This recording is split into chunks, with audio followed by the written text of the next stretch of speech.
Election का जमाना करीब है। चंद दिनों के बाद हमारे इस पंचायत के अंदर इलेक्शन होने वाला है। सब लोग दौड़ भाग और इलेक्शन रैलियों में लगे हुए हैं। अपने अपने एतबार से सारे लोग मेहनत में जुटे हुए हैं और मेहनत कर रहे हैं। ऐसे हालात में हमें क्या कदम उठाना चाहिए? इन हालात में शरीयत की हमें क्या रहनुमाई मिलती है? शरीयत की हमें क्या तालीम दी जाती है? हम किसके साथ हो जाएं, हम किसका साथ न दें, किनको हम सपोर्ट करें, किनकी रैलियों में हम शिरकत करें, किनकी रैलियों में हम शिरकत न करें। इस ताल्लुक से कुरान और हदीस की रोशनी में शरीयत हमारी क्या रहनुमाई करती है? हमने इससे पहले भी कहा था कि शरीयत इस्लाम वो दीन मजहब है, वो मजहब है जो इंसानों के हर हाल में, जिंदगी के हर गोशे हर मोड़ में इंसानों की रहनुमाई करती है। हमारी जिंदगी का कोई मरहला, कोई लम्हा, कोई वक्त ऐसा नहीं है कि जहां शरीयत हमारी रहनुमाई ना करती हो। जिंदगी के हम किसी भी ऐसे मरहले में नहीं पहुंचते, किसी भी ऐसे मरहले में हम नहीं जाते जहां शरीयत हमारा हाथ छोड़ देती हो, हम मुतहय्यर और परेशान हो जाए कि इन हालात से हमें किस तरीके से निपटना चाहिए। कम कर। जिंदगी का कोई गोशा ऐसा नहीं है।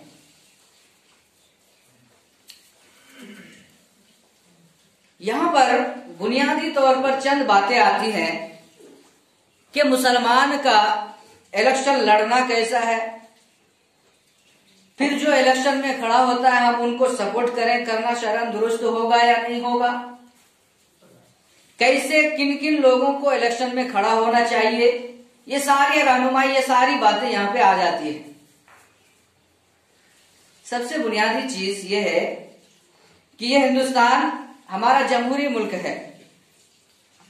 हिंदुस्तान के अंदर हर एक कौम मजहब के मानने वाले को, हर एक इंसान को अपनी मर्जी के मुताबिक, अपने धर्म के मुताबिक जिंदगी गुजारने का इख्तियार है। हर कोई अपने मन का बादशाह है। कोई किसी पर जुल्म ज्यादती जबरो जोर नहीं कर सकता। ये जमहूरी मुल्क है, जमहूरी निजाम है। हर कोई यहाँ इलेक्शन लड़ सकता है, लेकिन उसके कुछ दायरे हैं। दुनियावी ओहदा और मनासिब तलब करने के कुछ दायरे हैं। क्या हम अपने आप को पेश करते हैं कि ये ओहदा हमें पेश किया जाए, ये मनसब हमारे सुपुर्द किया जाए? बुनियादी तौर पर अगर कोई ऐसा मनसब है, खा मुखिया का पद हो, सरपंच हो, समिति हो, या कोई भी ऐसा मनसब हो, अगर वाकई हमें मालूम है कि अगर हमने चुनाव में हिस्सा नहीं लिया, हमारी जगह पर किसी और ने हिस्सा ले लिया, तो वो इस मनसब को कमा हक हो, इसका जो हक है उसको अदा नहीं कर पाएगा। वो इस मनसब पर फाइज होने के बाद लोगों पर जुल्म ज्यादती करेगा, लोगों के माल को नाजायज तरीके से अपने जेब में भर लेगा। अगर ऐसे हालात हैं तो ऐसे वक्त में एक सच्चे ईमानदार आदमी को लड़ना चाहिए इलेक्शन, ताकि लोगों को जुल्म ज्यादती से बचाया जाए। और ये इशारा मिलता है कहां से? हजरत यूसुफ अलैहिस्सलाम का किस्सा आपने तफसील के साथ सुना होगा। हजरत यूसुफ अलैहिस्सलाम का किस्सा कुरान मजीद ने बितफसील नकल किया, क्या हालात आए, किस तरीके से उनकी जिंदगी गुजरी। बहरहाल हजरत यूसुफ अलैहिस्सलाम को जेल में डाला गया। फिर वहां के बादशाह ने, वजीर ने ख्वाब देखा, जिसकी ताबीर यह थी कि 7 साल ऐसे होंगे जिसमें पैदावार बहुत ज्यादा होगी, बहुत ज्यादा हरियाली, बहुत ज्यादा खुशहाली आएगी, बहुत ज्यादा खुशहाली आएगी। लेकिन उसके बाद 7 साल ऐसे होंगे कि पूरी दुनिया के अंदर कहसाली होगी, लोग दाने दाने का मोहताज हो जाएंगे। वो बादशाह ने ख्वाब देखा था, हजरत यूसुफ अलैहिस्सलाम ने उस ख्वाब की ताबीर बताई।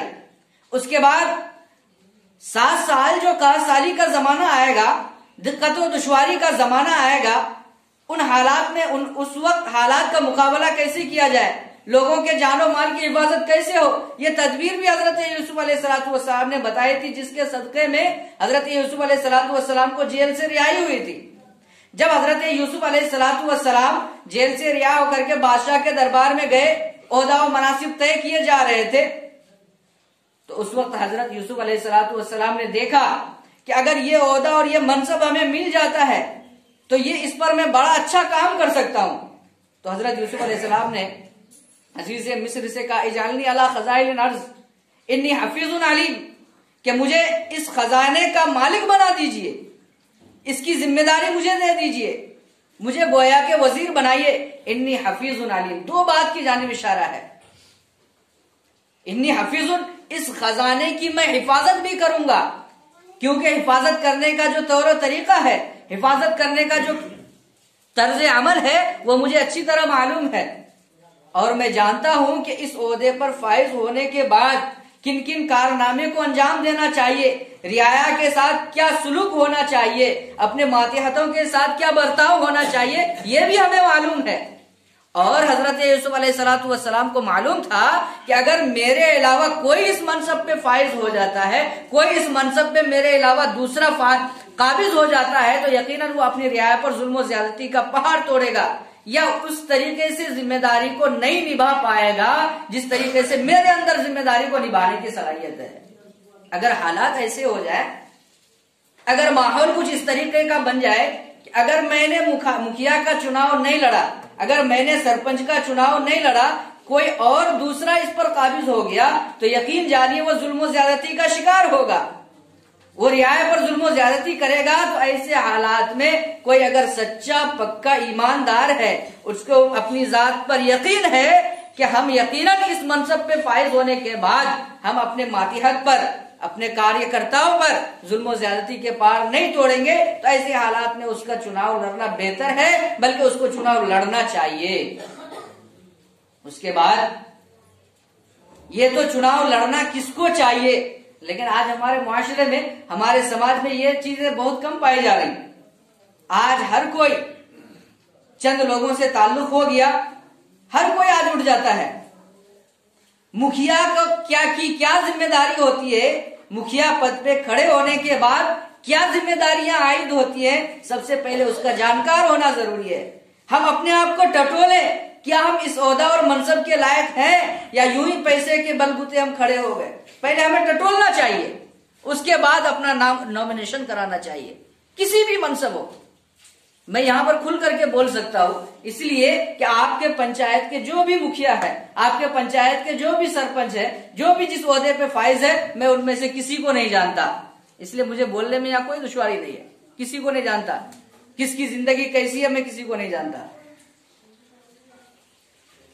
तो बहरहाल हमें फैसला लेना है कि इन हालात में हमें इन हालात से कैसे निमटना पड़ेगा। तो सबसे पहले यह होना चाहिए कि हम इस काबिल है या नहीं, कैसे लोगों को उठना चाहिए, तो वो खुद तय करेंगे। जो उठने वाले हैं उन्हें मशवरा करना चाहिए कि मैं इस ओहदा और मनसब के लायक हूं या नहीं। हम मुसलमान हैं, मुसलमान होने का तकाजा ये है कि हमारी पूरी जिंदगी शरीयत के मुताबिक गुजरे। हम शरीयत के मंशा के मुताबिक जिंदगी गुजारने के लिए भेजे गए, हम अय्याशी करने के लिए नहीं भेजे गए। शरीयत के मुताबिक हमारी जिंदगी गुजरनी चाहिए। कोई भी काम हो, शरीयत के अंदर पाबंदी नहीं है, उसके लिए दायरा मुतय्यन है। दायरे में रहते हुए अगर कोई भी काम किया जाए तो उसमें गुंजाइश निकलती है। कहीं ना कहीं हर एतबार से शरीयत ने किसी चीज से इंसान को नहीं रोका है, लेकिन एक दायरा मुतय्यन किया कि खुशियां मनाओ, लेकिन एक दायरा है। कहीं ऐसा ना हो कि खुशी मनाते मनाते सरकार दो जहां सल्लल्लाहु अलैहि वसल्लम के फरामोइन को फरामोश कर जाओ, ये भी नहीं। बहरहाल जब चुनाव इलेक्शन सर्वे है, तो ऐसे हालात में हम आम जनता क्या करें, उनके लिए शरीयत का क्या अहकाम होता है। अल्लाह के नबी सल्लल्लाहु अलैहि वसल्लम की हदीस है, उनसुर अखाक जालिमन औ मजलूमन। जब अल्लाह के नबी सल्लल्लाहु अलैहि वसल्लम ने यह फरमाया कि तुम अपने भाई की मदद करो, खा वो जालिम हो या मजलूम हो, सहाबा किराम चौंक गए। ए अल्लाह के नबी, एक आदमी मजलूम है, सारे लोग उस पर जुल्म ज्यादती के पहाड़ तोड़ रहे हैं, जुल्म ज्यादती के पहाड़ तोड़ रहे हैं, उसकी मदद करना तो समझ में आता है। उसका माल किसी डाकुओं ने लूट लिया, चोरों की जमात ने उसको लूट लिया, उसकी मदद करना तो समझ में आता है कि हम अपने जेब से उसकी कुछ इआनत कर दे, कुछ मदद कर दे, लेकिन जालिम की हम कैसे मदद करें? साहबा किराम ने सवाल किया, जालिम की हम कैसे मदद कर सकते हैं? तो अल्लाह के नबी सल्लल्लाहु अलैहि वसल्लम ने फरमाया कि जालिम की मदद यह है कि तुम उसे जुल्म से रोक दो। जालिम की मदद क्या है? तुम उसे जुल्म से रोक दो, ये उसके ऊपर खैर खाई, ये उसकी मदद करना है, इसलिए कि वो किसी पर जुल्म करेगा उसका वबाल उसके ऊपर होगा। अगर तूने उसे जुल्म से रोक दिया, तूने उसे जुल्म से रोक दिया तो गोया कि बहुत बड़ा एहसान कर दिया तूने उस पर। एक आदमी बुराई कर रहा है, अगर तूने उसे बुराई से रोका, दूसरों पर अत्याचार करने से रोका, तो गोया कि तूने उस पर बड़ा एहसान किया, ये उसकी मदद है, ये जालिम की मदद है। तब सहाबा किराम को इत्मीनान हुआ और अल्लाह तबारक व तआला का इरशाद है, ये वोट की क्या हैसियत है शरीयत के अंदर, ये शरीयत इस वोट को किस हैसियत से देखती है? ये वोट जो है शरीयत की निगाह में 3 हैसियतें रखता है। नंबर 1, वोट क्या है? सिफारिश है। वोट क्या है? सिफारिश, किसी के बारे में सिफारिश करना। ये फला साहब मुखिया है, मैं इसकी सिफारिश करता हूं कि वाकईतन ये इस ओहदा और मनसब के लायक है, वाकईतन अगर ये इस मनसब पे फाइज हो गए, इसकी जिम्मेदारी को बखूबी निभा सकता है। अगर हम उसको वोट देते हैं तो ये सिफारिश कर रहे हैं। सरकार के दरबार में, जमहूरियत के दरबार में हम गोया के सिफारिश कर रहे हैं कि ये फला साहब है, इसके अंदर इतनी अहलियत है, ये ईमानदार है, इसके अंदर इतनी अहलियत है कि इस मनसब पे फाइज होने के बाद, इस मनसब को काब्जा करने के बाद इसके मनासिब को और इसके काम को बखूबी अंजाम दे सकता है, ये इस बात की सिफारिश है। और दूसरी हैसियत गवाही की। दूसरी हैसियत किस चीज की है? गवाही। मैं गवाही देता हूं कि अगर ये सरपंच बना दिया गया, अगर ये समिति बना दिया गया, अगर ये मेंबर चुन लिया गया, वार्ड सदस्य चुन लिया गया, तो वो अपने काम को बखूबी अंजाम दे सकता है। मैं इस बात की गवाही देता हूं, मैं इस बात का गवाह हूं कि वो अपनी जिम्मेदारी को बखूबी अंजाम दे सकता है। ये एक हैसियत है। वोट क्या है? एक तरह की गवाही है। और उसके बाद तीसरी हैसियत वोट की वकालत की है। एक इज्तिमाई उमूर में वकालत कर रहे हैं, मैं इस बात की तमाम लोगों की जानिब से वकालत करता हूं कि यह इस काम को बखूबी अंजाम दे सकता है। ये 3 हैसियतें किसकी? वोट की। वोट की 3 हैसियतें हैं। अब इस एतबार से देखिए कि शहादत का क्या मकाम है शरीयत के अंदर, गवाही देने की क्या जरूरत है, गवाही की क्या अहमियत है, गवाही को किस निगाह से शरीयत देखती है। अल्लाह का इरशाद है, इन्नल्लाह यअमुरुकुम, ये वोट एक तरह से अमानत है। अगर कोई अपने वोट का गलत इस्तेमाल करता है, गोया कि वो अमानत में खयानत करता है, कयामत के दिन उसकी पकड़ होगी। चंद पैसों की लालच में अगर अपने वोट का गलत इस्तेमाल करता है, अपने इस इख्तियार का गलत इस्तेमाल करता है, तो कल कयामत के दिन उसकी पकड़ होगी। अल्लाह तबारक व तआला का इरशाद है, इन्नल्लाह यअमुरुकुम अन तुअद्दुल अमानात इला अहलिहा, अगर तुम्हारे पास कोई अमानत है तो तुम उसको कमा हक कहो, उसके अहल तक पहुंचाओ, ये तुम्हारी जिम्मेदारी है, तुम्हारे ऊपर फर्ज है। और दूसरी जगह अल्लाह तबारक व तआला ने इरशाद फरमाया कि मैं यशफा शफाअतन हसनतन, और जिसने अच्छी सिफारिश की, अच्छे लोगों के बारे में सिफारिश की, अच्छे लोगों के बारे में सिफारिश की, फलहु यकुल लहु नसीबुम मिनहा, तो उनमें से उसको हिस्सा मिलेगा। मेरे मोहतरम बुजुर्गों, दोस्तों, ये बहुत लम्हे फिक्रिया है। आज जो हम एक प्लेट बिरयानी में बिक जाते हैं ना, ये बहुत बड़ा लम्हे फिक्रिया है। हमें सोचने की जरूरत है, क्या हम अपने एक वोट के जरिए किसी इंसान को 5 साल तक जुल्म ज्यादती करने के लिए मामूर कर रहे हैं? यह सोचने की जरूरत है। कभी कभी इंसान एक वोट की वजह से जीत जाता है, बहुत कीमत है एक वोट की। इस कीमत को वो लोग हमसे ज्यादा समझते होंगे जो चुनावी इलेक्शन में लड़ रहे हैं, वो इसको ज्यादा समझते हैं कि एक वोट की क्या कीमत होती है। लेकिन हमें अपनी भी कीमत समझनी है, अपने एक वोट की भी कीमत समझनी है। क्या हम अपने इस एक वोट के जरिए किसी ऐसे आदमी का इंतखाब कर रहे हैं, किसी ऐसे आदमी को चुन रहे हैं जिसको हम अपने 5 साल के लिए जुल्म ज्यादती के लिए एक ओहदा मनसब मुतय्यन कर रहे हैं, एक ओहदा और मनसब उन्हें दे रहे हैं?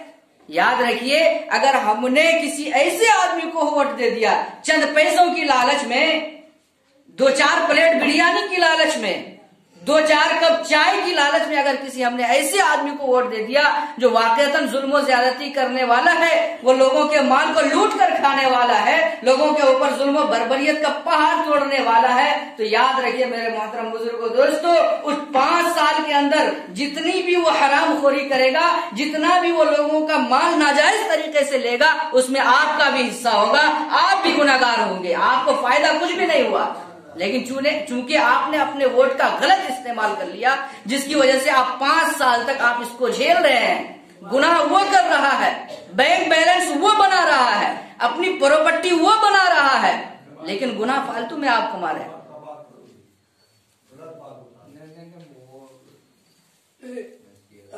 आपस में आप लोग बातचीत न करें, समझ रहे? थोड़ा डिस्टर्ब हो जाता है, बातचीत करते हैं ना तो डिस्टर्ब होने लगता है। तो बहरहाल, तो हमें सोच समझ करके अपने वोट का इंतखाब करना चाहिए। हमें सोच समझ करके अपने वोट का इंतखाब करना चाहिए कि हमारा एक वोट किसी ऐसे आदमी को न हो जाए जो वाकईतन जुल्म ज्यादती के पहाड़ तोड़ता है। मैं आपके पंचायत के किसी सदस्य को नहीं जानता कौन किस कैटेगरी का है, लेकिन आप तो जानते हैं, आप इस जगह से जीते हैं, आपकी जिंदगी गुजर रही है, आप हर एक कैंडिडेट को जानते हैं, आप हर एक कैंडिडेट को। आज हम परेशान है, किसके साथ घूमे, किसके साथ घूमे, इसके साथ जाते हैं वो नाराज होता है, उसके साथ जाते हैं वो नाराज होता है। हम करें तो क्या करें? कभी कभी कोई पड़ला झाड़ लेता है और कभी कभी कोई हिम्मत दिखा करके क्या करता है कि नहीं मैं तो इनके साथ हूं। लेकिन हमें इस वक्त शरीयत का दामन मजबूती से पकड़ना चाहिए और हमें यह देखना चाहिए कि तमाम कैंडिडेट के अंदर सबसे ज्यादा ईमानदार कौन है, सबसे ज्यादा ईमानदार कौन है, दीनी मिजाज किनका है, जिनका दीनी मिजाज हो, हमें खुल करके उनका सपोर्ट करना चाहिए। हर एक को इस बात का, हम आपके लिए अपनी आखिरत क्यों बर्बाद करें? हम आपके लिए, आप जुल्म ज्यादती के पहाड़ तोड़े, आप अय्याशी का अड्डा खोल ले, मैं आपका साथ क्यों दूं? मैं आपके लिए अपनी जिंदगी क्यों खराब करूं? मैं आपके लिए अपनी आखिरत क्यों तबाह करूं? आप मुझसे नाराज हो या आप मुझसे खुश हो जाए, मुझे उसकी परवाह नहीं है। हमें तो अपने अल्लाह को खुश करना, हम अपने अल्लाह को खुश करने के लिए दुनिया में भेजे गए, हम लोगों को खुश करने के लिए दुनिया में नहीं भेजे गए। एक बात याद रखिए, अगर हम अल्लाह को नाराज करके लोगों को खुश करने में लगे रहे तो यकीन मानिए अगर अल्लाह नाराज हो गया और अल्लाह को हमने जिसको खुश करने के लिए नाराज किया, अल्लाह ताला उसको भी नाराज कर देगा।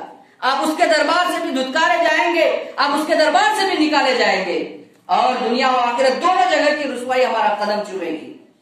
इसलिए अल्लाह का इरशाद है, इस पर हमें जम के मजबूती के साथ अमल करना चाहिए कि मैं यशफा शफाअतन हसनतन यकुल लहू नसीबुम मिन्हा। अगर कोई अच्छी सिफारिश करता है, अच्छी गवाही देता है, और एक बात याद रखिए, अगर आपने किसी के बारे में डिसाइड कर लिया, अगर आपको तय हो गया कि ये वाकईतन ईमानदार है, अगर ये वाकईतन ईमानदार है तो आप रुक भी नहीं सकते, आपको वोट देना जरूरी है। जिस तरीके से एक बेईमान को वोट देना नाजायज हराम है, इसी तरीके से अगर आपके चुनाव में अगर कोई ईमानदार कैंडिडेट है, कोई ईमानदार है, तो उसको वोट देना भी बायसे सवाब और वाजिब जरूरी है। अगर आप नहीं देते हैं तो गोया के शहादत को छुपाते हैं, वो मैं यक्तुमु शहादतन, और जो कोई शहादत को छुपाता है तो अल्लाह के यहाँ उनकी पकड़ होगी। हमें मालूम है कि यह जालिम है, हमें मालूम है ये जालिम है, इसके ऊपर मुकदमा चल रहा है, अगर हमने इनके खिलाफ गवाही दे दी तो वो हमारे जान के दर पे पड़ जाएगा। हम यह शहादत को खौफ से छुपा रहे हैं, अल्लाह का खौफ नहीं है। हमें अल्लाह से डरना चाहिए, इंसानों से डरने की जरूरत नहीं है। अगर पूरी दुनिया आपकी मुखालफत करने लगे, पूरी दुनिया मुखालफत करने लगे, तो उस वक्त हमें यह सोचना चाहिए कि पूरी दुनिया ज्यादा ताकतवर है या अल्लाह तबारक व तआला ताकतवर है? कौन ज्यादा ताकतवर है? अल्लाह तबारक व तआला ताकतवर है। अल्लाह ताला अगर चाहे अल्लाह रखे तो कौन चखे, अगर अल्लाह ताला हमें सही सलामत रखना चाहे तो कौन क्या हमारा बिगाड़ सकता है? इसलिए हमें हर हाल में अल्लाह को राजी करके देखना चाहिए। अल्लाह तबारक व तआला ने हमें किस मकसद के लिए भेजा गया, हमें किस मकसद के लिए, अल्लाह अपने आप को खुश करने के लिए हमें भेजा है, हम अल्लाह को खुश करने के लिए दुनिया में भेजे गए हैं। इसलिए हमारा यह नस्कुल ऐन होना चाहिए कि हम किसी के बहकावे में ना आए। हम खुद अकल वाले हैं, हम खुद सोचने वाले समझने वाले हैं, हम सोच समझ करके अपने इख्तियार का इस्तेमाल करें, हम सोच समझ करके अपने वोट का, हम किसी को जिताने के लिए, किसी को सपोर्ट करने के लिए, गर्चे वो जालिम हो, उनसुर अखा का नबी करीम सल्लल्लाहु अलैहि वसल्लम का फरमान है, उनसुर अखा का जालिमन और मजलूमन, हर एतबार से अपने भाई की मदद करनी है। अगर जालिम है तो हम उन्हें कभी नहीं सपोर्ट कर सकते, चाहे वो नाराज हो जाए, चाहे हमारे ऊपर कितनी भी परेशानी आ जाए। हमें सोचना होगा इस बात को, तब हम जाकर के दिक्कत और दुश्वारी से हम बेनियाज हो सकेंगे। और ऐसे हालात में मैं एक कहानी सुनाऊं। वोट खरीदे भी जाते हैं ना, वोट खरीदे भी जाते हैं, लेकिन फैसला हमें और आपको करना है। एक प्रधान जी चले गए चंद अपने हम नवाओं को लेकर के वोट मांगने के लिए। जब चुनाव इलेक्शन बिल्कुल करीब करीब होता है, वोट का दिन बिल्कुल करीब आता है, तो उस वक्त तो नोट बहुत ज्यादा उड़ाए जाते हैं। नबी करीम सल्लल्लाहु अलैहि वसल्लम का फरमान है, अर्राशी वल मुर्तशी किलाहुमा फिन्नार। जब आपके ऊपर जरूरी हो गया कि आपको वोट देना ही है, वोट देना ही है, फिर इसके बदले में आप पैसा अगर लिए तो ये रिश्वत कहलाती है। जब मुखिया जी को फलाने कागज पे साइन करना ही है, सरकार ने उसको मुतय्यन कर दिया, अब इसके बदले में अगर पैसा लेता है, ये भी रिश्वत है। और राशि वल मुर्तशी किलाहुमा फिन्नार। नबी करीम सल्लल्लाहु अलैहि वसल्लम का इरशाद है कि रिश्वत लेने वाला, रिश्वत देने वाला दोनों जहन्नमी है, दोनों गुनाहगार है। जो रिश्वत दे रहा है वो भी जहन्नम, जो रिश्वत ले रहा है वो तो भला ही है। तो हमें इससे बचना चाहिए। दोबारा आप प्रधान जी चले गए और 500 का नोट पकड़ाया बुढ़वा को और फरमाया कि वोट तो आप हम ही को दीजिएगा, इस बार चुनाव में वोट तो आप हम ही को दीजिएगा। तो उस बूढ़े ने कहा कि देखिए, अगर आप हमें 500 का नोट देंगे, ये 1000 का नोट देंगे, तो ये चंद दिन के बाद खर्च हो जाएगा मेरे पास। न मेरा बेटा है, न हमारी कोई औलाद है, आमदनी का कोई जरिया नहीं है। तो ऐसा कीजिए, एक गधा हमें खरीद दीजिए ताकि हम उसके जरिए अपनी रोजी रोटी का इंतजाम करें। हम गधा को इस्तेमाल करें, बार बर्दारी का काम करें और उससे हमारी रोजी रोटी चलती रहे, एक इंतजाम हो जाए। आप हमें एक गधे का इंतजाम कर दीजिए। प्रधान जी को अच्छा लगा कि बहुत अच्छी बात है, ठीक है, मैं आपके लिए गधे का इंतजाम कर देता हूँ। वो पूरा गांव चक्कर लगाया, पूरा गांव चक्कर लगाया, यूं कह ले कि पूरा पंचायत चक्कर लगाया। 500 और 1000 में उसे कहीं गधा नहीं मिला, कहीं भी एक गधा नहीं मिला। लास्ट में मजबूर होकर के इस नतीजे पर पहुंचा कि 4-5 हजार से कम में कहीं गधा नहीं मिलता है। उसके पास आ गया और कहा, बाबा जी मुझे तो गधा नहीं मिला, ये 500-1000 में आप ये 1500 रख लो, मैं आपको गधा खरीद करके नहीं दे सकता। तो उस बूढ़े ने क्या जवाब दिया? उस बूढ़े ने क्या जवाब दिया कि जब एक गधा नहीं बिका 500 और 1000 में, तो मैं कैसे बिक सकता हूं? जब एक गधा 500 और 1000 में नहीं बिका, तो आप मुझे कैसे खरीद सकते हैं, मेरे वोट को कैसे खरीद सकते हैं 500 और 1000 में? इसलिए आप अपना मुकाला कीजिए और जाइए। एक बात हमें बताइए, 5 साल के बाद इलेक्शन हो रहा है। कितने साल के बाद? 5 साल के बाद इलेक्शन हो रहा है। इस 5 साल के बीच में कभी आपको मुखिया की जानिब से कोई सहायता नहीं मिला? पर्सनल जो काम नहीं करना चाहिए फिर भी जिसको मदद करना बोलते हैं, निजी मदद करना, नहीं मिला। सरपंच की जानिब से कुछ नहीं मिला, समिति की जानिब से भी शायद कुछ नहीं मिला, और वार्ड सदस्य उसकी जानिब से भी नहीं मिला। क्या आप भूखे मर गए? नहीं मरे ना, जिंदा है ना, सलामत है, सारा कारोबार चल रहा है, सारा सब कुछ हो रहा है। फिर ये 1500 रुपए से आपका क्या हो सकता है? क्या कर लीजिएगा आप 1500 रुपए? 5000 आपको दे दिया एक वोट के बदले में। मेरे मोहतरम बुजुर्गों, दोस्तों, ये 5000 आपके लिए वबाल है। अगर वाकईतन वो आपके वोट का मुस्तहिक है तो आपको फ्री में वोट देना चाहिए। अगर आपने उसके बदले में पैसा ले लिया तो गोया कि आपने रिश्वत ली। जो काम अल्लाह ने आपके सुपुर्द किया था, जो काम आपको करना ही था बहरहाल, उसके बदले में आपने रिश्वत ली, जहन्नम को अपने पेट में भरा है, तो भी लेना जायज नहीं है।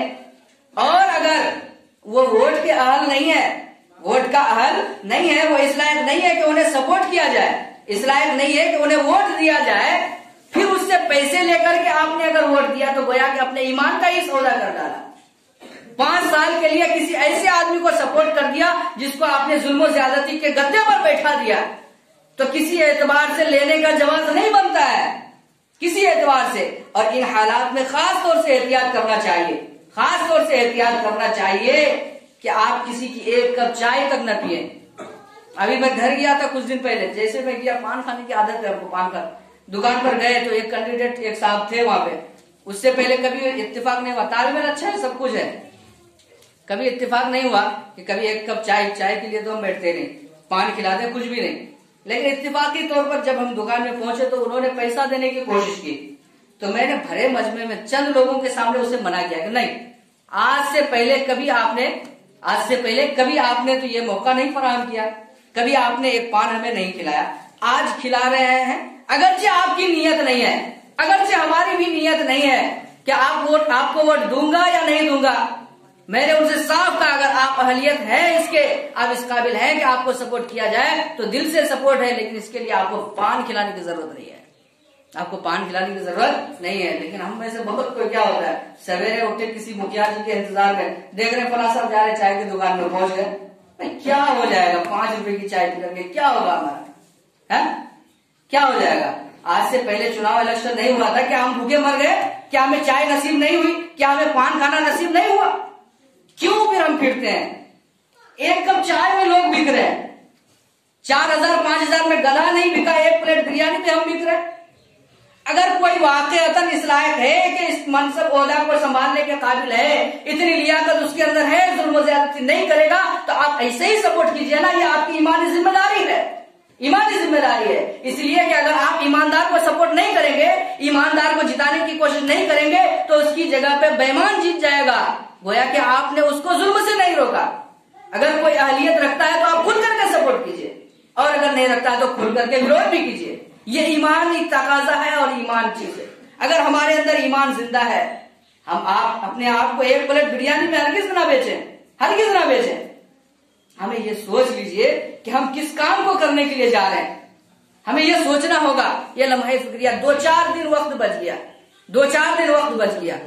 कोई अपने ऊपर ना ले खुदा के वास्ते, इसलिए कि मैं आपके किसी कैंडिडेट को नहीं जानता अल्हम्दुलिल्लाह, और अगर किसी ने मुझे बताने की भी कोशिश की कि फला कैसा है, तो मेरे दिल में इरादा था कि इस उन्वान पे मैं तकरीर करूंगा, इसलिए मैंने सुनने की भी कोशिश नहीं की। मैंने कहा कि नहीं, मैं नहीं जानना चाहता किसी के बारे में, किसी के बारे में मैं नहीं जानना चाहता। किसके अंदर क्या खराबी है, किसके अंदर क्या अच्छाई है, उसको जान करके मुझे क्या फायदा होगा, इस वक्त मैं नहीं जानना चाहता। इसलिए कि 2-3 हफ्ता पहले ही से हमने इरादा किया था कि आखिर के मैं ये इस उन्वान पे तकरीर करूंगा, इसलिए मैंने किसी की डिटेल्स मालूम नहीं की। खुदा गवाह है इस बात पर, मैं आपके किसी कैंडिडेट को नहीं जानता, लेकिन आप जरूर जानते हैं कि आपका कौन कौन मुखिया है, कौन सरपंच है, कौन समिति, आप हर एक को जानते हैं, हर एक की जिंदगी से वाकिफ है, हर एक के हालात से वाकिफ है। फैसला आपको करना है कि आप अपनी जमीन को, अपने आप को एक प्लेट बिरयानी में 2-4-500 रुपए में बेचते हैं और बेच करके अपनी आखिरत को तबाह करते हैं। इसलिए कि याद रखिए कि जब चुनाव इलेक्शन हो जाएगा तो आपको बहुत ज्यादा पैसा नहीं मिलने वाला है, बहुत ज्यादा फायदा होने वाला नहीं है। यकीनन काम होता होगा, हो रहा है, होगा, हर एक का फायदा होगा, लेकिन आपने गलत आदमी को सपोर्ट कर दिया, अब वो हरामखोरी करेगा, उसमें आपका भी हिस्सा होगा। आपको तो मिला कुछ भी नहीं, बिला वजह का खामखा आपका नामा अमल गंदा हो गया। कल कयामत के दिन आपकी पकड़ होगी कि तूने चंद पैसों की लालच में, चंद रुपये के, चंद टके के लिए अपने जमीर को बेचा था, अपना एक वोट बेचा था, अपने आप को बेचा था। इंशाअल्लाह तुम्हें अजाब होगा और कयामत के दिन हो सकता है कि इसके सदके में हम जहन्नम में चले जाए। अल्लाह तबारक व तआला से दुआ करें कि अल्लाह ताला का वो इरशाद है, राशि वल मुर्तशी किलाहुमा फिन्नार, हर एक जहन्नम में जाएगा, रिश्वत देने वाला भी, रिश्वत लेने वाला भी। इन तकाज़ों पर हमें अमल करने की तौफीक अता फरमाए। और जो चुनाव आ रहा है, हमें अपने जमीर को बेचने से अल्लाह तबारक व तआला हमारी हिफाजत फरमाए, अपनी जमीर को बेचने से हमारी हिफाजत फरमाए। आप लोग एक प्लेट बिरयानी में बिकेंगे ना, समझ रहे हैं? तो अपना सौदा आपने किस तरीके से किया, अपने आप को आपने किस तरीके से इस्तेमाल किया। अगर आपने अपना इस्तेमाल सही तौर पर किया, अपने आप को पहचाना, तो यकीनन ये वोट देना भी सवाब का काम होगा और किसी को सपोर्ट करना भी सवाब का काम होगा। अल्लाह तबारक व तआला से दुआ है कि अल्लाह तबारक व तआला हमें कहने सुनने से ज्यादा अमल की तौफीक अता फरमाए।